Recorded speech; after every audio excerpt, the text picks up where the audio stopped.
Hello student, again welcome into NPC online classes. Dear student, in last class we discussed about species, it means fishes. Today our point is amphibians. Last class में हमने species यानी मछलियों के बारे में discussion किया था. आज हम डिस्कशन करेंगे किसके बारे में, एम्फीबियंस के बारे में, यानी हिंदी में बोलते हैं उभयचरी के बारे में.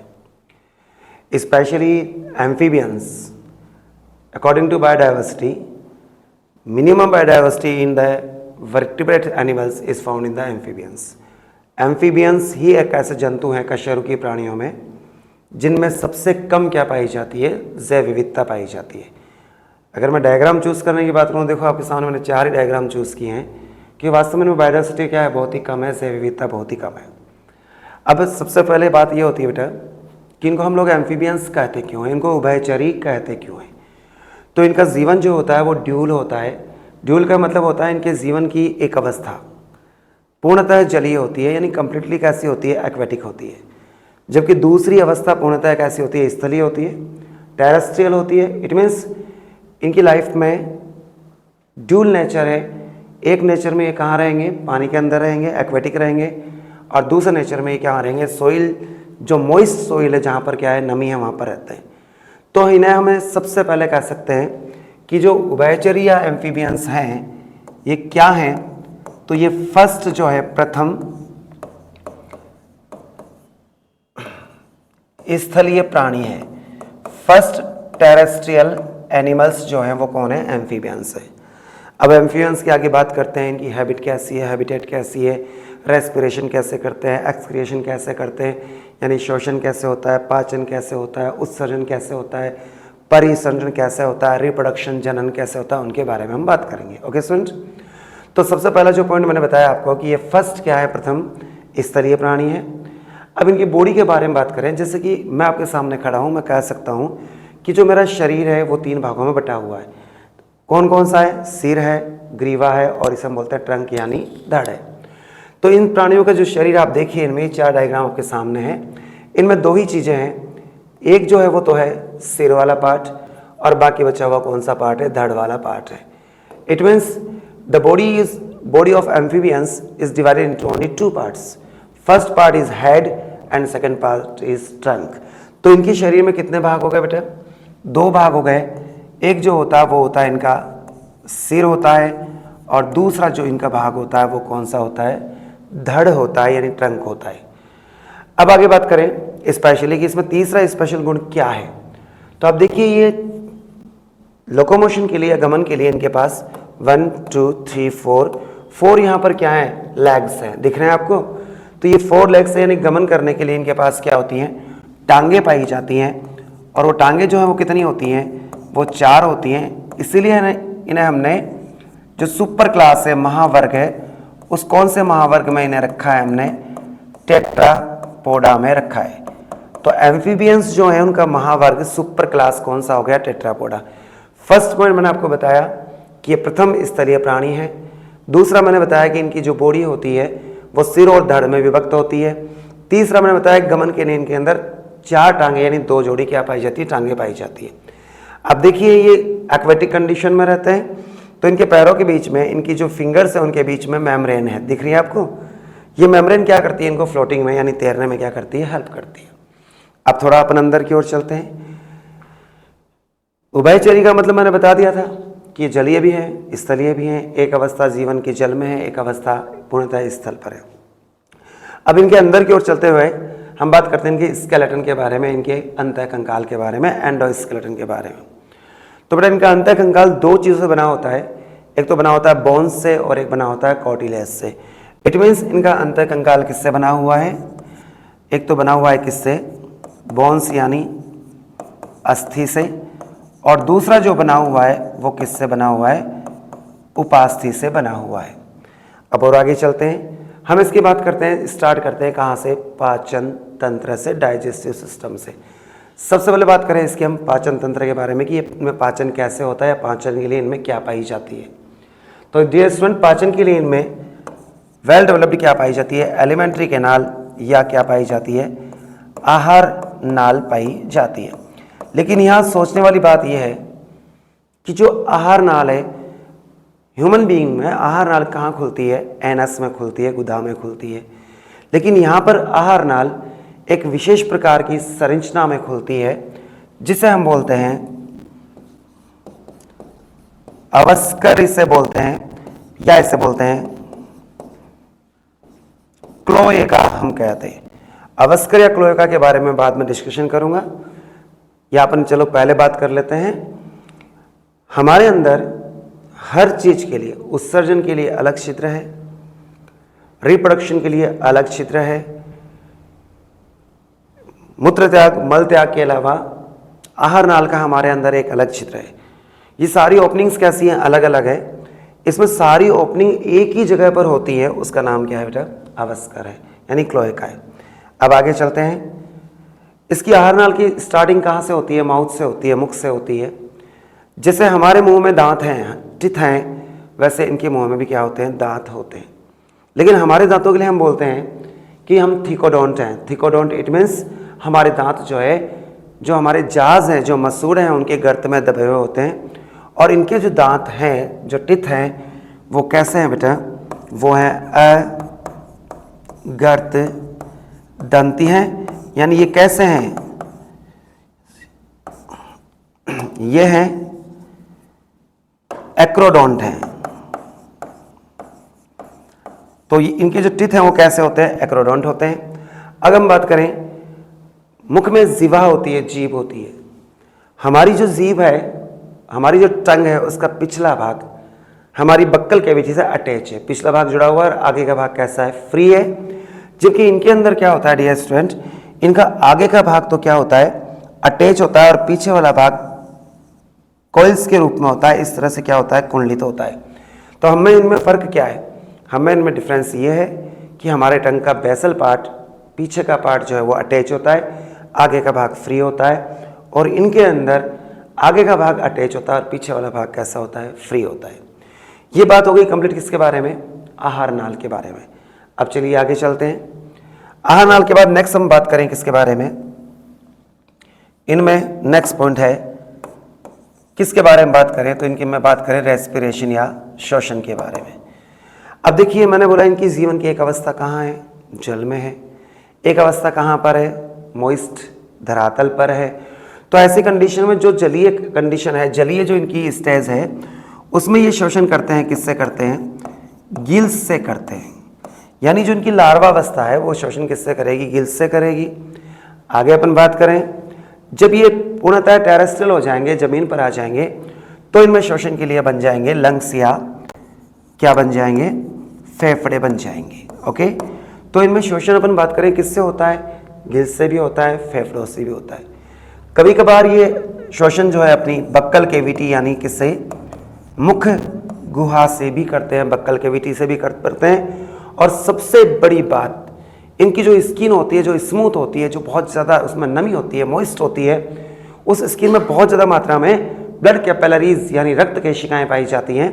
और वो जो रक्त केशिकाएं हैं वो श्वसन में हेल्प करते हैं। तो इसका मतलब यहाँ पे इसकी क्या हो गई? इसकी स्किन जो त्वचा भी है वो भी श्वसन में सहायक है। तो आपसे पूछे कि भाई एम्फीबियंस में रेस्पिरेटरी ऑर्गन या श्वसन अंग कौन से हैं? आप बोलेंगे गिल्स, फेफड़े, मुख गुहा, त्वचा। Respiratory organs are gills, lungs, buccal cavity and skin. अभी अपने पास हो गया श्वसन के बारे में। पाचन और श्वसन हम कंप्लीट कर चुके हैं। अब नेक्स्ट पॉइंट ले हम वो लेते हैं किसके बारे में? एक्सक्रिएशन या उत्सर्जन के बारे में। अब उत्सर्जन के लिए इनमें वास्तव में क्या पाई जाती हैं? किडनी पाई जाती हैं, या क्या पाए जाते हैं? वृक्क पाए जाते हैं। तो उत्सर्जन करने के लिए इनके पास क्या है? वृक्क है या किडनी है।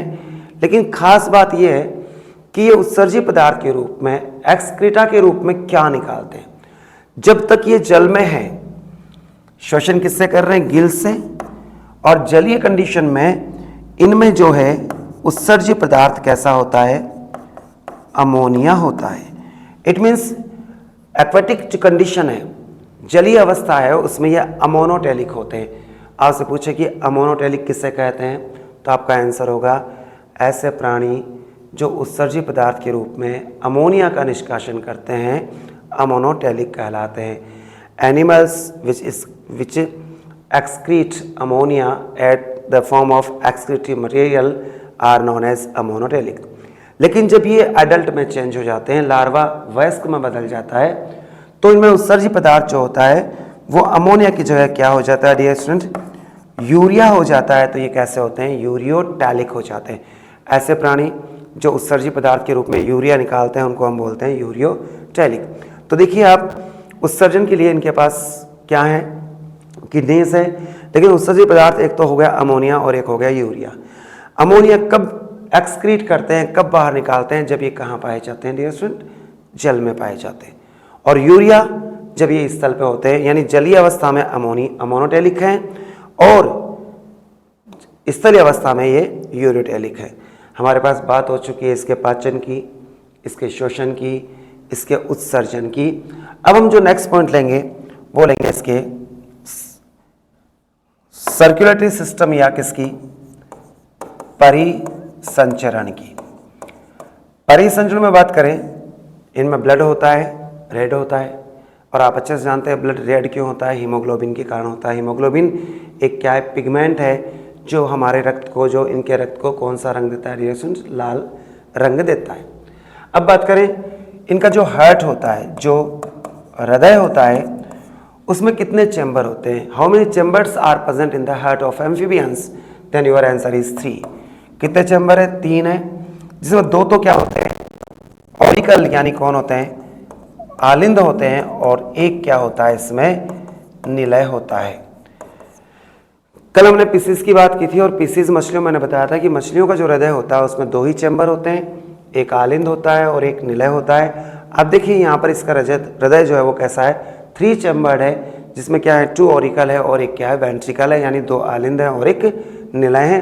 और परिसंचरण तंत्र कैसा होता है, तो बंद प्रकार का परिसंचरण तंत्र पाया जाता है। बंद प्रकार के रक्त परिसंचरण तंत्र में रक्त किस में बहता है, रक्त वाहिनियों में बहता है, यानी धमनी और शिराओं में बहता है। ये पॉइंट हो गया चौथा इसके परिसंचरण तंत्र के बारे में। अब आगे चलते हैं, परिसंचरण के बाद इसमें बात करें हम इसके नर्वस सिस्टम यानी तंत्रिका तंत्र के बारे में। ठीक है, अब देखिए तंत्रिका तंत्र जो है किससे बना हुआ है, नर्व सेल या तंत्रिका कोशिकाओं से बना हुआ है। और आपको अच्छे से पता है कि तंत्रिका तंत्र के जनरली कितने भाग होते हैं, यस 3 भाग होते हैं। एक है CNS सेंट्रल नर्वस सिस्टम, एक है PNS पेरिफेरल नर्वस सिस्टम, एक है ANS ऑटोनोमस नर्वस सिस्टम। यानी इसका नाम हो गया अपने पास कौन सा, केंद्रीय तंत्रिका तंत्र, इसका नाम हो गया परिधीय तंत्रिका तंत्र, और इसका नाम हो गया स्वायत्त तंत्रिका तंत्र। तो तीनों प्रकार का तंत्रिका तंत्र इसमें पाया जाता है।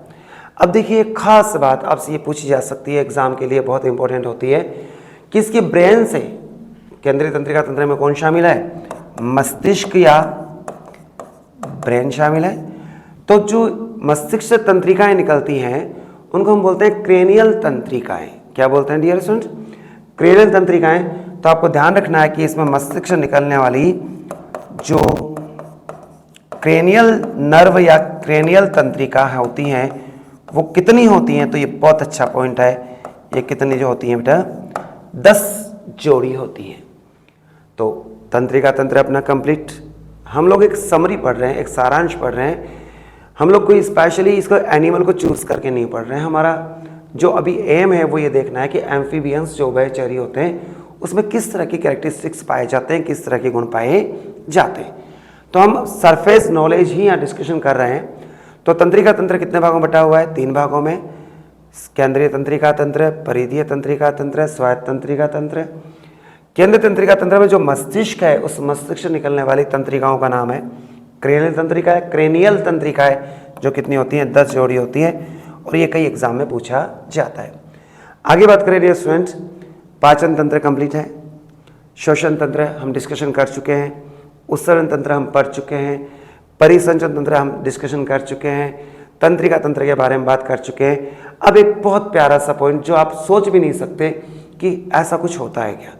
आपको अच्छे से पता है कि हमारे अंदर एंडोक्राइन ग्लैंड अंतः स्रावी ग्रंथियां पाई जाती हैं, यानी हमारे अंदर एक एंडोक्राइन सिस्टम है। उसी तरह ये जो एम्फीबियंस है इनमें भी एक बड़ा प्यारा सा क्या है, एंडोक्राइन सिस्टम है, यानी अंतः स्रावी तंत्र है। और आप मान के चलिए अंतः स्रावी तंत्र है तो इस अंतः स्रावी तंत्र का काम होता है हार्मोन का क्या करना, सिक्रीशन करना, हार्मोन का स्त्रवण करना।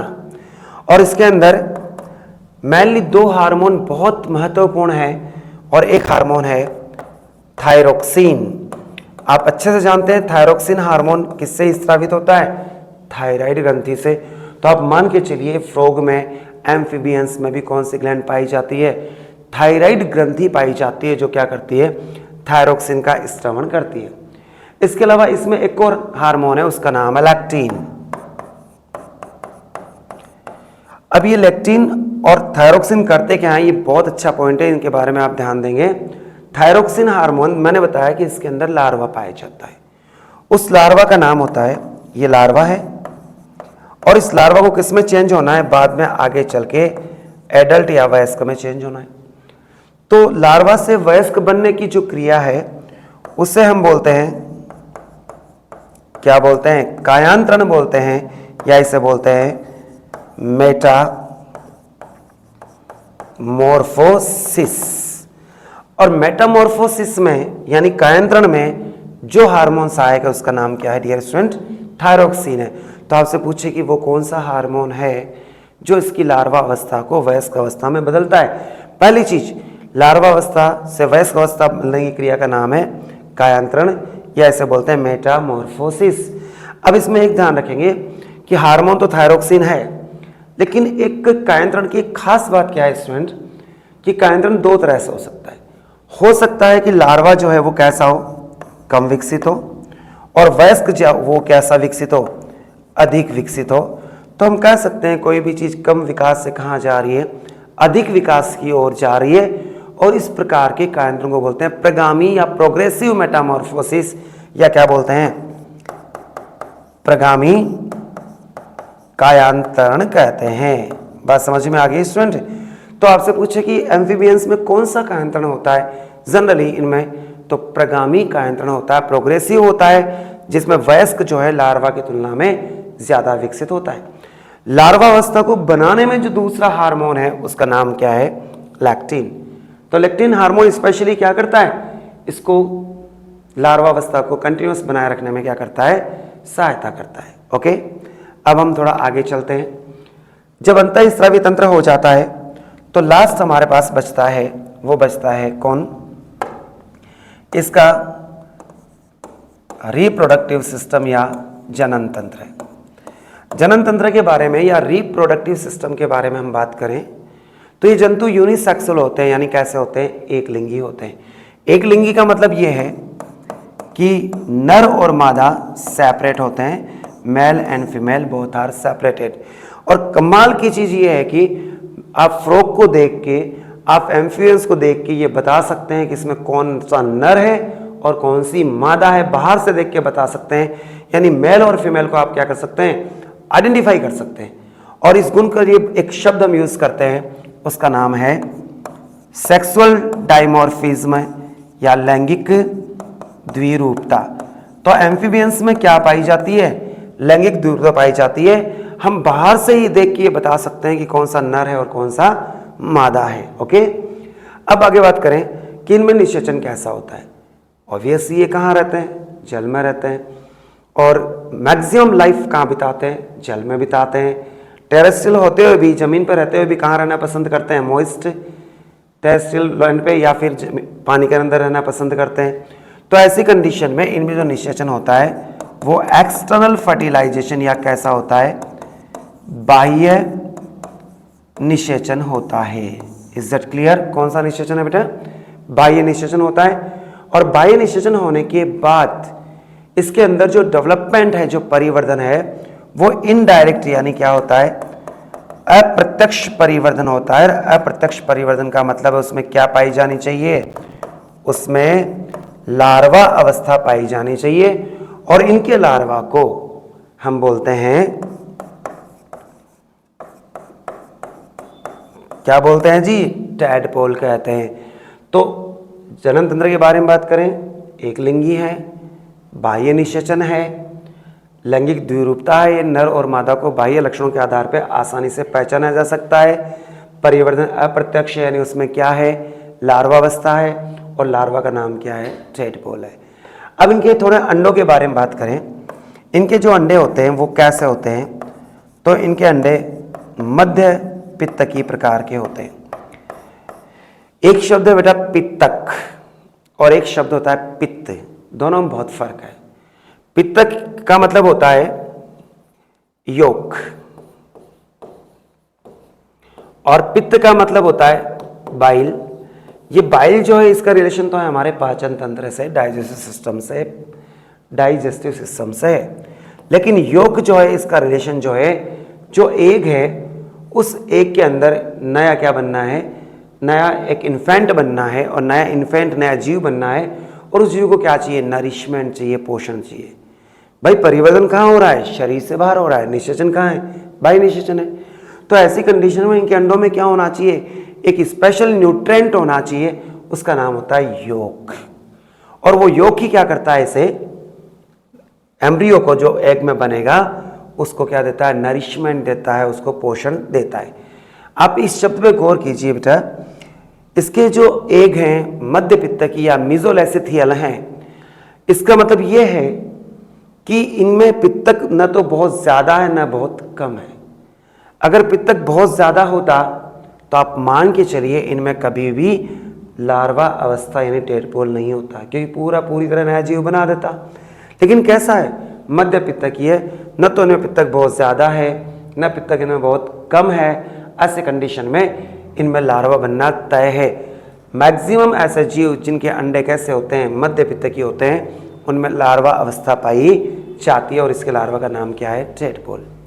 अब आप इससे पूछे कि भाई एम्फीबियंस के एग्जाम्पल्स कौन कौन से हैं, तो आप देखिए बेटा, ये आपके पास कुछ डायग्राम है।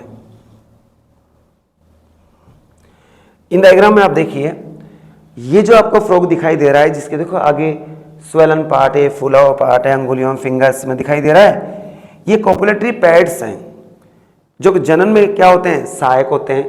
जनन के दौरान ये मैल को पकड़ने में क्या आते हैं, काम आते हैं। और ये जो फ्रॉग दिखाई दे रहा है बड़ा प्यारा सा ग्रीन सा, इसका नाम है हाइला।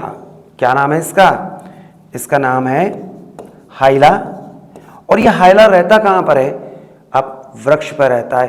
देखो मैंने बोला ये जल में रहते हैं, स्थल पर रहते हैं, लेकिन ये भाई साहब कमाल के हैं, हमेशा कहाँ रहते हैं, पेड़ों पे ही रहते हैं। पेड़ों से नीचे उतरते ही नहीं है, सिर्फ एग लेगिंग के टाइम में कहाँ आते हैं, नीचे आते हैं अंडे देने के समय।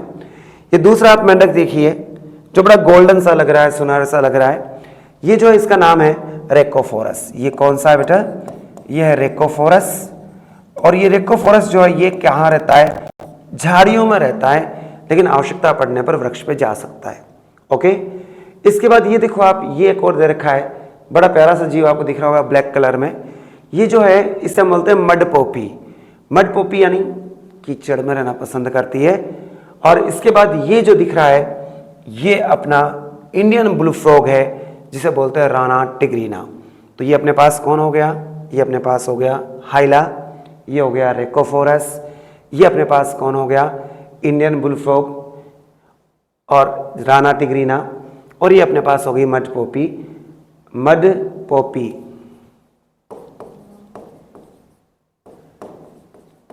It is mud Poppy. और ये जो है ये सारे एम्फीबियंस के क्या हैं, एग्जाम्पल हैं। आप डायग्राम में देख रहे होंगे सबकी स्किन बड़ी स्मूथ है, डायग्राम में भी स्मूथनेस आ रही है, देखो आप। और ये स्मूथ स्किन क्या करती है, मैंने बताया कि रेस्पिरेशन में, श्वसन में क्या करती है, हेल्प करती है। अब बात करें बेटा एम्फीबियंस की इंपॉर्टेंस क्या है, एम्फीबियंस का महत्व क्या है। तो आपको लगता है कि यार ये फ्रॉग हैं, इसका इकोसिस्टम में, नेचर में क्या इंपॉर्टेंस होगी, कोई इंपॉर्टेंस नहीं होगी। लेकिन आप देखिए ये जो इंसेक्ट हैं, स्पेशली जो हमारे इन क्रॉप को नुकसान पहुंचाने वाले जो इंसेक्ट हैं, जो कीट है जो हमारी फसलों को नुकसान पहुंचाते हैं, वो इनका भोजन है। इट मीन्स ये प्रीडेटर्स हैं, परभक्षी हैं, कीटों खाते हैं। तो आप मान के चलिए ये हमारी फसल को कीटों से बचा रहे हैं, पहली चीज। दूसरी, इनके जो हिंड लेग्स होते हैं, देखिए ये पीछे के जो पाँव होते हैं ये बड़े फ्लैशी होते हैं, बड़े मांसल होते हैं, इनमें बहुत ज़्यादा क्या होती है, मसल्स होती हैं और इनकी हेल्प से ये क्या करता है, जंप करता है, लॉन्ग जंप करता है बेटा इनकी हेल्प से। तो ये बड़ा फ्लैशी पार्ट है, मांसल पार्ट है और जिस तरह से चिकन के लेग पीस खाए जाते हैं उसी तरह इसके भी लेग पीस भोजन के रूप में खाए जाते हैं। खाना शुरू मत कर दीजिएगा क्योंकि ये इस तरह की कंडीशंस चाइना में ही मिलती है, वहाँ कुछ भी खा सकते हैं, ये तो हम सोच भी नहीं सकते कि ऐसा हो सकता है, लेकिन सीधी सी बात यह है कि खाए जा सकते हैं और खाते भी हैं, खास करके फॉरेन कंट्री के अंदर खाते हैं। Is that clear? ये अपने पास हो गया किसका, एम्फीबियंस का। कल का जो मेरा टॉपिक होगा इसका, मैंने लास्ट क्लास में फिशिस की बात की थी, आज मैंने एम्फीबियंस की बात की है, उभयचरी की बात की है। कल जो मैं बात करूंगा रेप्टाइल्स के बारे में बात करूंगा, बड़ी खतरनाक चीज़ों के बारे में बात करूंगा। यू नो ऐसे बोलो सांप सब डर जाते हैं, यानी कल मैं सांप के बारे में बात करूंगा। पाइथन, अजगर, अरे भाई हमें निकल जाएगा, उसके बारे में बात करेंगे। गिरगिट देखा होगा आपने, जिसे हम बोलते हैं कैलोटिस, कुछ भी आपको नुकसान नहीं पहुंचाता है, उसमें बेचारे में मिमिक्री, रंग बदलने की क्षमता होती है। वो अपने आप को बचाने के लिए क्या करता है, रंग बदलता रहता है और आपको लगता है वो पॉइजन बना रहा है, जहर बना रहा है और अपने ऊपर अभी डालने वाला है। तो इन चीज़ों के बारे में कल हम बात करेंगे। आप मान के चलिए कल का टॉपिक इससे भी बहुत अच्छा होगा, तो लगातार हमारे चैनल से जुड़े रहिए, देखते रहिए, लाइक कीजिए, सब्सक्राइब कीजिए। थैंक्स।